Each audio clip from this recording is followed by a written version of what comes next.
తాకట్లో ఉన్న మీ బంగారాన్ని విడిపించి ఆ రోజు ఆన్లైన్ రేటుకి కొంటాం. Sharma gold company. మహాదేవ శ్రీమాత్రి నమః. Welcome to our channel. రేపు రాబోయే మే నెలలో ద్వాదశ రాశుల వారికి సంబంధించి గురువు యొక్క మార్పు, దీని వలన మరి మేషం నుండి మీనరాశి వరకు, మొన్నటి వరకు కూడా ఉగాది రాశి ఫలాలు, ఉగాది పంచాంగము, అంతకుముందు జనవరిలో ఈ యొక్క ఆంగ్ల సంవత్సరానికి సంబంధించినటువంటి పంచాంగాలు చెప్పినటువంటి పరిస్థితి. సో ఇప్పుడు ఏమిటి అంటే విశేషంగా అందరూ ఎప్పుడా ఎదురు చూస్తూ ఉండేటువంటి ఈ యొక్క గురుగ్రహం మార్పు. సో ఉగాది రానే వచ్చింది. అయినప్పటికీ ఇట్టి ఉగాదిలో కొన్ని రాశుల వారికి బాగుందని చెప్పారు, కొన్ని రాశుల వారికి బాగాలేదు అని చెప్పారు. ఏవైతే బాగుంది అని చెప్పినటువంటి వారికి ఇప్పటికీ కాస్త బాగా లేని పరిస్థితి ఎదుర్కొంటూ ఉన్నారు. ఎవరైతే బాగుంది అని చెప్పన్నారో, బాగా లేదు అని అన్నారో వారికి కొంతమేర బాగుంది. సో ఓవరాల్గా చాలా అంటే చాలా పెద్ద గ్రహము గురుగ్రహము. మనకు 2024 3వ నెల 4వ నెలలో మార్పు చెందినటువంటి గ్రహము. మరలా 2025లో మేలో 14వ తారీఖు రోజు తన యొక్క గమ్యాన్ని మార్చుకోబోతూ ఉన్నది. మిథునంలోకి ప్రవేశం జరగబోతూ ఉన్నది. ప్రజెంట్గా ఇప్పుడు వృషభంలో ఉండేటువంటి గురుగ్రహము మిథున రాశిలోకి ప్రవేశించబోతూ ఉన్నది. ఎట్ ద సేమ్ టైం రాహుకేతువుల మార్పు కూడా ఇదే మే నెలలో జరుగుతూ ఉన్నది. సో ఒక శనైశ్చరుడు మారడము, ఒక గురుగ్రహము మారడము ఎంత అవసరమో, ఎట్ ద సేమ్ టైం రాహువు కేతువు మార్పు వలన చాలా అంటే చాలా ఎక్సలెంట్ మార్పులు రాబోతున్నవి ఈ యొక్క ద్వాదశ రాశుల్లో. అందులో ముఖ్యంగా మేషరాశి, మీనరాశి, ఎట్ ద సేమ్ టైం సింహరాశి. ఎవరికైతే బాగా లేవు అని అనుకునేటువంటి రాశులు ఉన్నాయో వారికి ఈ రాహుకేతువులు చాలా అంటే చాలా అద్భుతమైనటువంటి రిజల్ట్ని ఇవ్వబోతున్నారు. దానికంటే ముందు మరి ఈ యొక్క గురుగ్రహం మార్పు వలన ద్వాదశ రాశుల వారికి ఏ విధంగా ఉండబోతుందని తెలుసుకుందాం. ముఖ్యంగా ఒక మాట, చివరి మాట, గోచారములో గ్రహస్థితి, గ్రహచారంలో గ్రహస్థితి వేరువేరుగా ఉంటుంది. సో మీరు జన్మించినటువంటి సమయానికి ఏర్పడేటువంటిదే గ్రహస్థితి. ప్రజెంట్గా మారేటువంటి గ్రహాలు గోచారం. సో మీకంటూ ఒక డేట్ ఆఫ్ బర్త్, పుట్టిన సమయము అనేటువంటిది ఉంటుంది. దీన్ని బేస్ చేసుకొని 100% చూసుకుంటే 99% అక్యురేట్గా ఉంటుంది. మరొక మాట, జన్మనామము వేరుంటుంది, వ్యవహారిక నామము వేరుంటుంది ఇక్కడ చాలామందికి. సో ఈ రెండింటికి సంబంధించినటువంటి విషయంలో కూడా కొన్నిసార్లు ఇబ్బందులు ఎదుర్కొనేటువంటి పరిస్థితి ఉంటుంది. కనుక అన్ని విషయాలను అర్థం చేసుకొని మీకు అద్భుతమైనటువంటి రెమెడియా, రిజల్టా, ఏం జరుగుతుంది, జరిగింది, జరగబోతోంది అనేటువంటి అన్ని విషయాలు చెప్పేటువంటి వారు ఒక ఆస్ట్రాలజర్, మంచి సబ్జెక్ట్ ఉండేటువంటి వారిని కన్సల్ట్ అయ్యేటువంటి పరిస్థితి చేయండి. సో ప్రతిదీ కూడా సబ్జెక్టు పరంగా 100కు 100% అక్యురేట్గా చెప్పేటువంటి పరిస్థితి అమ్మవారి దయ వల్ల మనకున్నది. కనుక మీరు ఎవరైనా కూడా ఖచ్చితంగా ఛాలెంజ్గా చెప్తున్నా, మీ డేట్ ఆఫ్ బర్త్, పుట్టిన సమయం మాకు ఇచ్చినట్టయితే ఖచ్చితంగా కూడా మీ జీవితంలో జరిగింది, జరుగుతుంది అనేటువంటిది 100% జరగబోయేది కూడా మేమే చెప్పేటువంటి పరిస్థితి ఉంది. సో ఈ విషయాన్ని మీరు గమనించుకోండి ప్రేక్షకులు.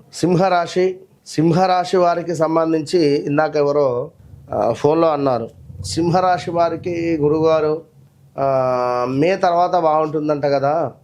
మే తర్వాత బాగుంటుంది, ఓకే. మరి ఇప్పుడు శనైశ్వరుడు అయితే, అష్టమ శని అయితే ఉన్నాడు కదా. అష్టమ శని వల్ల కొన్ని ఇబ్బందులు అయితే ఉంటవి. అందులో మా మహిళా మనులకు ముఖ్యంగా స్టమక్ రిలేటెడ్ ఇష్యూస్, అర్షములకు సంబంధించినటువంటి ఇబ్బందులు, లేదా గర్భసంచి సంబంధించినటువంటి ఇబ్బందులు, బ్యాక్ బోన్ రిలేటెడ్ ఇష్యూస్ వచ్చేటువంటి పరిస్థితులు, కాళ్ళకు బద్ధకస్తంగా అనిపించడం కానీ కాళ్ళ నొప్పులు ఎక్కువగా ఉండేటువంటి పరిస్థితి ఉంటుంది. సో కొంతమేర జాగ్రత్తగా ఉండేటువంటి ప్రయత్నం చేయండి. అయితే ఇక్కడ గురుబలము అనేటువంటిది సింహరాశి వారికి రాబోతున్నది. మే 14వ తారీఖు తర్వాత, మరి యొక్క మే 14వ తారీఖు తర్వాత గురు బలము అనేటువంటిది రావడం వల్ల వ్యాపారస్తులకు, ఉద్యోగస్తులకు కొంత కోర్టు రిలేటెడ్ ఇష్యూస్తో ఇబ్బంది పడేటువంటి వారికి, ఉద్యోగంలో మార్పులు చేర్పులు కావాలి అని అనుకునేటువంటి వారికి, ఆరోగ్యం అనుకూలంగా లేకుండా ఉండేటువంటి వారికి, అదేవిధంగా ఇల్లు కట్టుకోవాలి అని ఆలోచించుకునేటువంటి వారికి, సంతానము కావాలి అని ఆలోచించుకునేటువంటి వారికి, మాపై ఎవరిదో చూపు ఉంది, ఎవరో మాకేదో చేశారు, ఎవరో మేము బాగుపడుతుంటే వాళ్ళు ఇష్టం లేక మా ఇంటిపై ఏదో చేశారు అనేటువంటి ఆలోచనలో ఉండేటువంటి వారికి, వివాహం కాని వారికి, వివాహం జరిగి ఇబ్బందులు పడేటువంటి వారికి, విదేశీ ప్రయాణాలు చేయాలి అని అనుకునేటువంటి వారికి, అదేవిధంగా వ్యాపారాలలో లాభాలు దండిగా రావాలి అనుకునేటువంటి వారికి ఈ మే 14 తర్వాత శుభంగా గోచరిస్తూ ఉంది. అన్నింట అద్భుతమైనటువంటి లాభాలు, అనుకున్న పనులు అనుకున్నటువంటి విధంగా ముందుకు వెళతాయి. చక్కటి పేరు ప్రఖ్యాతలు వచ్చేటువంటి పరిస్థితి, అద్భుతమైనటువంటి విజయ ప్రాప్తి, పదోన్నతి. ఎవరికైతే గవర్నమెంట్ జాబ్ కోసం ఎదురు చూస్తున్నారో వారికి తప్పకుండా గవర్నమెంట్ జాబ్ వచ్చే పరిస్థితి ఉంది. గవర్నమెంట్ జాబ్ వస్తూ స్థానచలనం, ప్రదేశ మార్పులు ఉంటాయి, ఇక్కడ రెండు ఉంటాయి. సో మనకు ఇక్కడ సెంట్రల్ కావచ్చును, స్టేట్ కావచ్చును, ఏదైనా అద్భుతమైనటువంటి జాబ్ వచ్చేటువంటి పరిస్థితి అయితే గోచరిస్తూ ఉంది సింహరాశి వారికి. ఇంకను చూసుకున్నట్టయితే ఈ యొక్క సింహరాశి వారికి సుమారుగా ఈ యొక్క గురువు ఇచ్చేటువంటి అనుగ్రహం వల్ల అన్నింట లాభాలతో పాటు కొంతమేర మనకు పట్టుదల సడలింపు అయ్యేటువంటి పరిస్థితి, అదేవిధంగా ఆదాయానికి మించినటువంటి ఖర్చులు, అనూహ్యమైనటువంటి కొన్ని ప్రమాదాలు, కొంత వ్యవహారాలు, కొన్ని వ్యవహారాలు మనం అనుకున్నటువంటి విధంగా ముందుకు వెళ్ళక మనకు ఇబ్బంది కలిగేటువంటి పరిస్థితి, బంధు విరోధాలు, అదేవిధంగా శారీరక శ్రమ అధికంగా ఉండేటువంటి పరిస్థితి కూడా గోచరిస్తూ ఉంది. దీంతో పాటుగా వివాహం కాని వారికి వివాహం జరగడము, అదేవిధంగా చక్కటి కార్యసిద్ధి, ఆరోగ్యం, అధికారుల యొక్క సందర్శనం, అంటే పనిచేసే చోట పై అధికారులు అకస్మాత్తుగా తనిఖీలు నిర్వహించేటువంటి పరిస్థితి. దీనివల్ల కొంత సిబిఐ కానీ ఇట్లాంటివి కొన్ని రైడింగ్స్ జరిగే పరిస్థితి ఉంటుంది, జాగ్రత్తగా ఉండండి.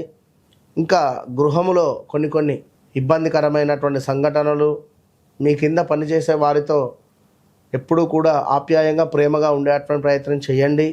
ఎవరైతే సింహరాశి వారు ఉన్నారో మీకు గురువు చాలా అద్భుతంగా అనుగ్రహంగా రాబోతూ ఉన్నది. సో ధర్మమైనటువంటి వాక్కులు మాట్లాడండి. అబద్ధాన్ని నిజము అని నిర్భయంగా గట్టిగా చెప్పొద్దు, ఎందుకంటే దీనివల్ల ఇప్పుడు ఇబ్బంది పడేటువంటి పరిస్థితి ఉంటుంది. 100% కొందరు ఉంటారు అబద్ధమైనప్పటికీ అది నిజము అని చిటిక వేసి మరీ బల్లగుద్ది చెప్తారు, ఎదుటివారు నమ్మాల్సిందే ఇక. సో దాని తర్వాత మనం అక్కడికి వెళితే అయ్యో కాదు కదా ఇది, రక్తెందుకు అబద్ధం ఆడాడు, మళ్ళీ ఎంత సింపుల్గా తీసేస్తారు. నాతో ఒకళ్ళు చెప్పారు నిజమే అనుకున్న, అయ్యో కాదా అయితే అది. సో అధర్మం ఇది దీన్ని మనం ప్రచారం చేయడం వల్ల ఈ గురువు యొక్క అనుగ్రహం మనకు లభించదు. సో ఓవరాల్గా సింహరాశి వారికి కొంత పర్వాలేదు. శనైశ్వరుడు అయితే అష్టమాత ఉన్నాడు కనుక తనకు సంబంధించినటువంటి కర్మ మనం అనుభవించాలి. సో ఎవరైతే సింహరాశి వారు ఉన్నారో వారు తప్పకుండా దత్తాత్రేయ స్వామి అనుగ్రహాన్ని పొందే ప్రయత్నం చేయండి. ఎల్లో రిలేటెడ్ ఉండేటువంటి క్లాత్స్ను వాడండి. ఎల్లో రిలేటెడ్ ఉండేటువంటి పెన్స్ను మీ గురువులకు మంచి పెన్ గిఫ్ట్గా ఇవ్వండి. పిల్లలకు కూడా పెన్నులను పంచే ప్రయత్నం చేయండి. All the best.